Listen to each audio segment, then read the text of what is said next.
Assalamualaikum warahmatullahi wabarakatuh. Jumpa lagi di channel Sang Edukasi. Video kali ini berisi materi pelajaran PPKN kelas 10 bab 4 bagian B, kedudukan dan peran pemerintah pusat. Bagi yang baru datang, jangan lupa untuk klik like, share, dan subscribe, karena Saung Edukasi tidak hanya berisi video pelajaran PPKN saja, tetapi ada banyak video edukasi lainnya. Penyelenggara pemerintahan pusat dalam sistem ketatanegaraan di Indonesia adalah Presiden, dibantu oleh Wakil Presiden dan Menteri Negara. Berkaitan dengan pelaksanaan otonomi daerah, kebijakan yang diambil dalam menyelenggarakan pemerintahan digunakan asas desentralisasi, tugas pembantuan, dan dekonsentrasi sesuai dengan peraturan perundang-undangan. Pemerintah pusat dalam pelaksanaan otonomi daerah memiliki 3 fungsi. Yang pertama, fungsi layanan. Kedua, fungsi pengaturan. Dan ketiga, fungsi pemberdayaan. A. Fungsi layanan. Fungsi layanan dilakukan dalam rangka memenuhi kebutuhan masyarakat dengan cara tidak diskriminatif dan tidak memberatkan serta dengan kualitas yang sama. Dalam pelaksanaan fungsi ini, pemerintah tidak pilih kasih, melainkan semua orang memiliki hak sama, yaitu hak untuk dilayani, dihormati, diakui, dan diberi kesempatan. B. Fungsi pengaturan.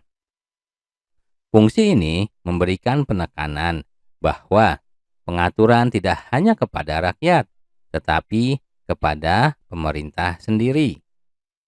Artinya, dalam membuat kebijakan lebih dinamis yang mengatur kehidupan masyarakat dan sekaligus meminimalkan intervensi negara dalam kehidupan masyarakat. Jadi, fungsi pemerintah adalah mengatur dan memberikan perlindungan kepada masyarakat dalam menjalankan hidupnya sebagai warga negara.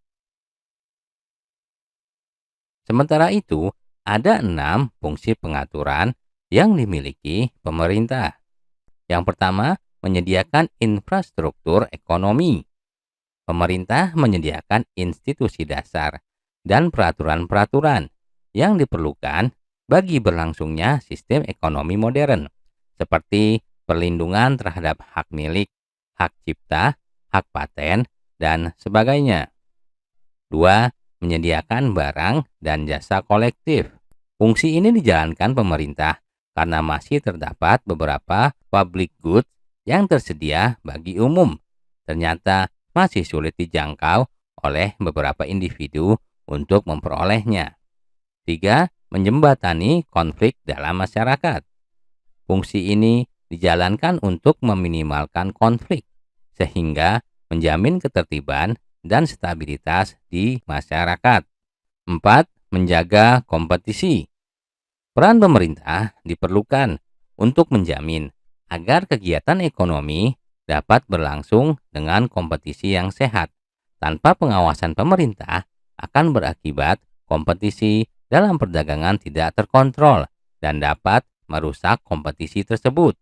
5. Menjamin akses minimal setiap individu kepada barang dan jasa. Kehadiran pemerintah diharapkan dapat memberikan bantuan kepada masyarakat miskin melalui program-program khusus. 6. Menjaga stabilitas ekonomi. Melalui fungsi ini, pemerintah dapat mengeluarkan kebijakan moneter apabila terjadi sesuatu yang mengganggu stabilitas ekonomi. C. Fungsi pemberdayaan. Fungsi ini dijalankan pemerintah dalam rangka pemberdayaan masyarakat. Masyarakat tahu, menyadari diri, dan mampu memilih alternatif yang baik untuk mengatasi atau menyelesaikan persoalan yang dihadapinya.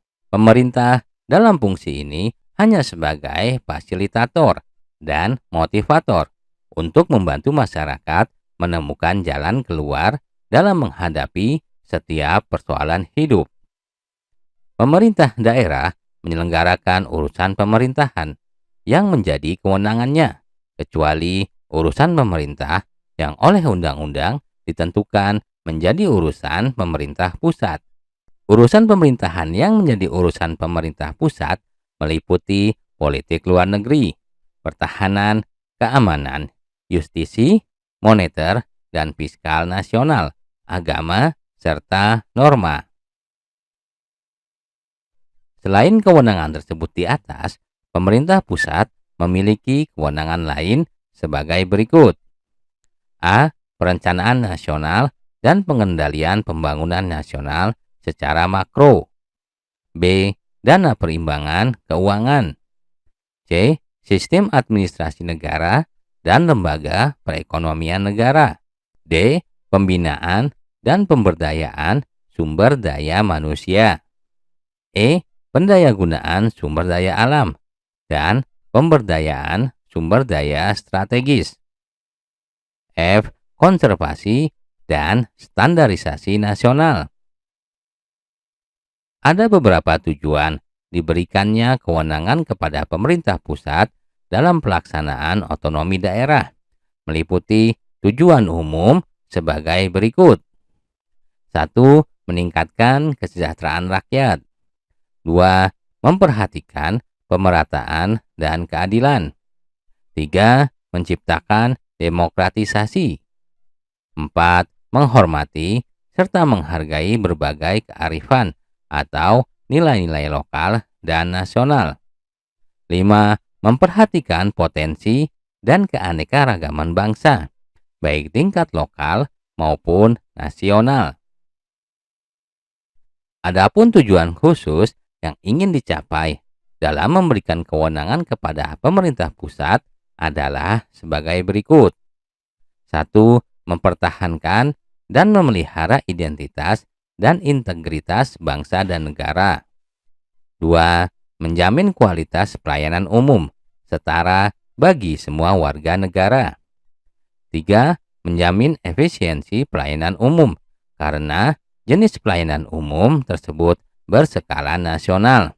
4. Menjamin pengadaan teknologi keras dan lunak yang langka, canggih, mahal, dan beresiko tinggi, serta sumber daya manusia yang berkualitas tinggi yang sangat diperlukan oleh bangsa dan negara, seperti tenaga nuklir, teknologi satelit, penerbangan antariksa, dan sebagainya. 5. Membuka ruang kebebasan bagi masyarakat, baik pada tingkat nasional maupun lokal.